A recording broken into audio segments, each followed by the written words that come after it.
First one, central bank attempts to keep interest rates far lower than what free markets would have warranted, especially since 9/11, supported by the lie that inflation was non-existent.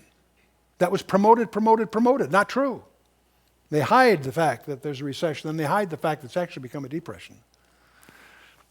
The existence of government-sponsored enterprises, such as Fannie Mae and Freddie Mac, were fueling ridiculous excesses in mortgage financing. Banks were ordered to, encouraged to say it in a polite term, to lend to people who could not afford the loans they were making. And that caused an ever-rising house market, and on it goes. Then there's also the moral hazard that ran amok as it became obvious that financial institutions can take egregious risks, partly because they became, quote, too big to fail. Once you establish that principle, the people accountable to those organizations are no longer vulnerable to a downside, because they know if they get into trouble, the government will bail them out. And that's exactly what's been going on. And the government itself, the existence of an unprecedented current account deficit. On a cash basis, they spend more than they raise in taxes. And we're financed by government-run foreign institutions, central banks, and sovereign wealth funds from abroad. And that is another whole risk. We haven't time to get into that one. So the travesty continues. Governments the world over are taking an increasing role in the functioning of the economy and financial markets in their own countries, and that's happening all over. But they're all trying to do the same thing. They're trying to solve the problem of too much debt with more debt.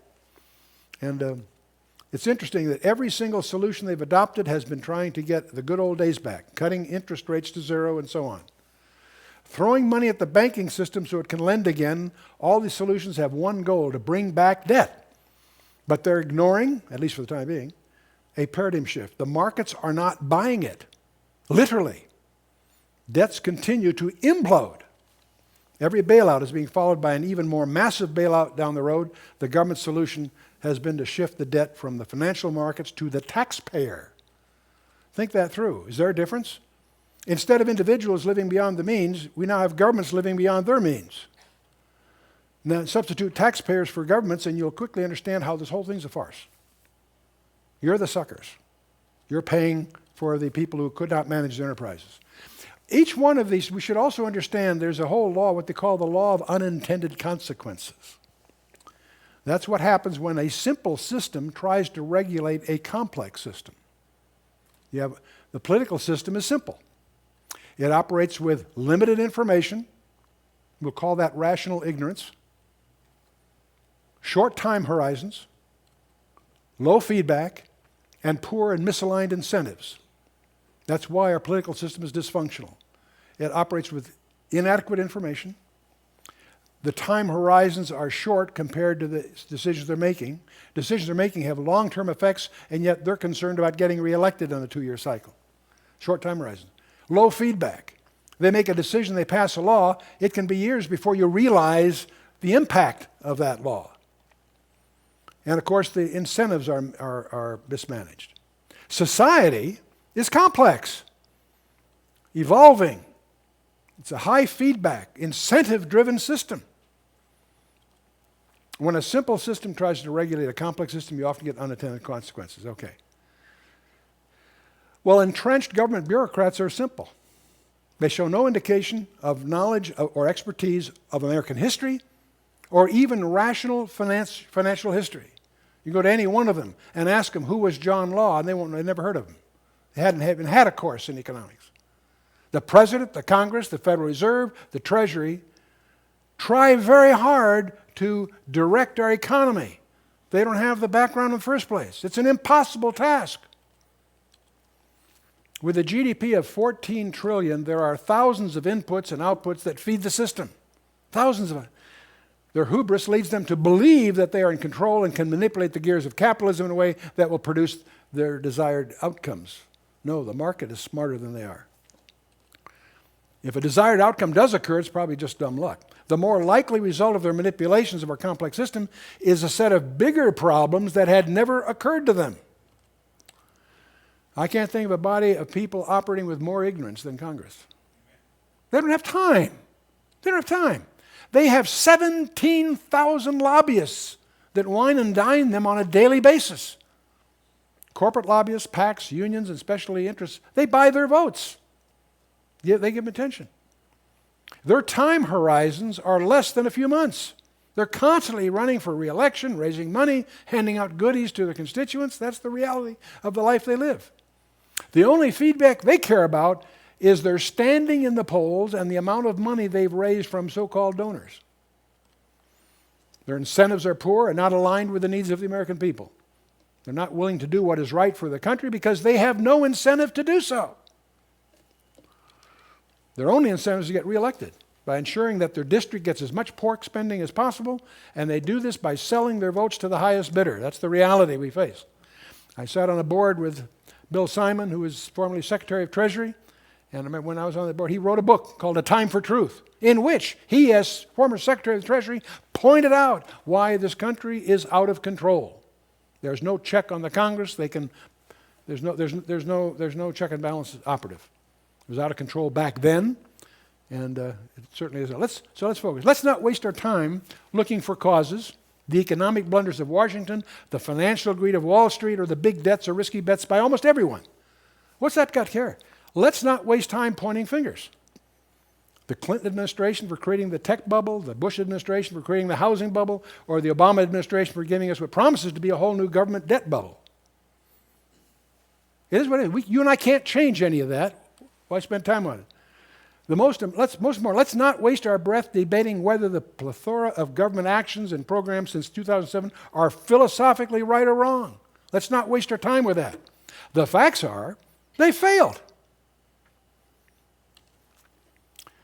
In addition to the $152 billion that the Bush stimulus package in the spring of last year, everybody forgets about that, and the $700 billion TARP, Troubled Asset Relief Program, of the fall, 152 in the spring, 700 billion in the fall, the U.S. government has loaned, invested, or committed the following.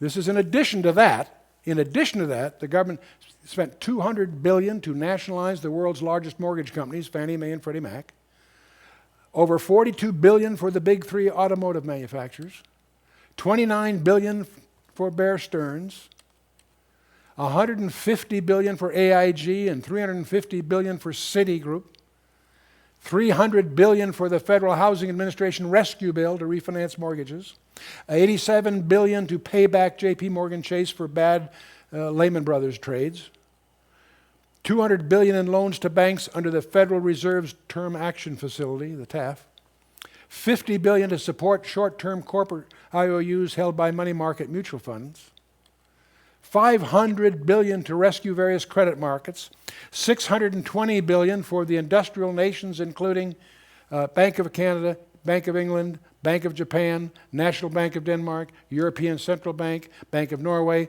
Reserve Bank of Australia, Bank of Sweden, and Swiss National Bank. $120 billion in aid for emerging markets, including the central banks of Brazil, Mexico, South Korea, and Singapore. Trillions to guarantee the federal deposit insurance companies new expanded bank deposit insurance coverage from $100,000 to $250,000. Did you know that? That's certainly generous of you to back that stuff. Up to $500 billion in Fed purchases of asset-based securities, plus trillions more for other sweeping guarantees. The grand total is over $9 trillion and counting. You and I do not have the capacity to imagine what that means. That's larger than all the foreign exchange on the planet Earth. That's only $7 trillion total. These efforts were designed to stimulate the economy, to avoid a housing bust, to restore public confidence, to contain the credit crunch, to reduce the danger of global debt collapse, and to shore up sinking banks. And based on the overall net results to date, every single one is an outright, unambiguous, proven failure. That's the reality. The economy was not stimulated. Quite the contrary, it plunged at an annual rate of 3.8% in the fourth quarter and is expected to shrink by a whopping 5.2% in the first quarter, according to a survey of economists published last week by the Philadelphia Fed. The housing bust was not avoided. The S&P Schiller Index of Average Home Prices in 20 metropolitan areas has been falling nonstop for 28 months, with the most recent declines the worst on record. Public confidence was not restored. It has been sinking nearly nonstop, with the University of Michigan's Consumer Sentiment Index now hovering close to its lowest level in 28 years. The credit crunch is not contained. We've seen the biggest contraction in credit availability in recorded history. New home mortgages shrinking at an annual rate of $327 billion. Commercial mortgage shrinking at $56.7 billion. Commercial paper tumbling at $272 billion, and corporate bond financing plunging at $291 billion. And on it goes. The danger of global credit collapse was not reduced. It has actually gotten far worse. The evidence: the nation's 25 largest banks have upped their bets on the single most dangerous form of derivatives: credit default swaps. On average, the nation's 5 largest banks, JP Morgan Chase, Bank of America, Citibank, Wachovia, and HSBC, have increased their exposure to defaults. So it's getting worse. At the end of 2007, their average credit exposure in derivatives was about 264% of their capital, already extremely dangerous. 9 months later, it had risen to 317% of their capital. It's more risky than it ever has. And similar risks are rising dramatically in Western Europe, Japan, and the emerging markets. In other words, the global debt collapse is even more likely today than it was before the U.S. government began its massive interventions.